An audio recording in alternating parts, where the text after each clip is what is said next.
ఆయన అక్షరం అగ్నికణం, ఆయన లోపలి భావం ప్రేమగుణం. ఆ పాటల్లో పల్లె అందాలు పరిమళిస్తాయి, ప్రేమ పదాలు జాలువారుతాయి, చైతన్య ఖడ్గాలు చేతికందుతాయి, విప్లవ భావజాలం పలవిస్తుంది, కరుణ రసాత్మక మానవతావాదం పరుచుకుంటుంది. సందర్భం ఏదైనా ఆయన సంతకం ఉంటుంది. వరసైన వగలాడిని ఆట పట్టించే పాటలు, మనసైన నెచ్చెలిని ఉడికించే పాటలు, అవి సరదాగా ఏడిపించే పాటలు, అందమైన అమ్మాయికి అలకపాన్పు ఎక్కించే పాటలు. అలాంటి పాటలు పల్లెల్లోనే వినిపిస్తాయి. అలాంటి సందర్భాలు కూడా పల్లెల్లోనే కనిపిస్తాయి. అదే సందర్భం సుద్దాల చేతికి చిక్కితే ఆ పాట ఆపాత మధురమే, అదో బంగారు జలపాతమే. యాదాద్రి భువనగిరి జిల్లా గుండాల మండలంలోని సుద్దాల గ్రామంలో పుట్టారు అశోక్ తేజ. ఇంటి పేరు గుర్రం. అశోక్ తేజ తండ్రి సుద్దాల హనుమంతు. పేరు తెలియని ప్రజా ఉద్యమకారులుండరు.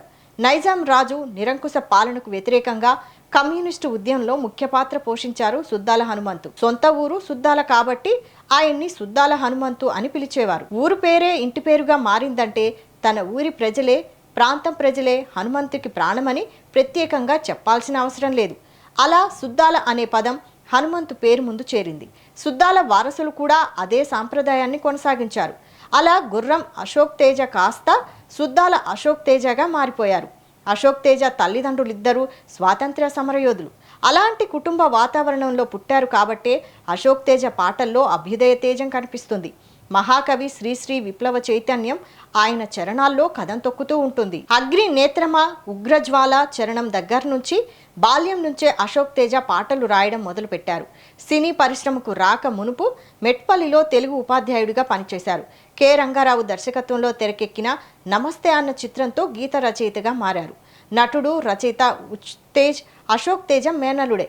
ఉత్తేజ్ ప్రోత్సాహంతో తనికెళ్ల భరిణి అందించిన సహకారంతో అశోక్ తేజ తెలుగు సినీ రంగంలో అడుగుపెట్టారు.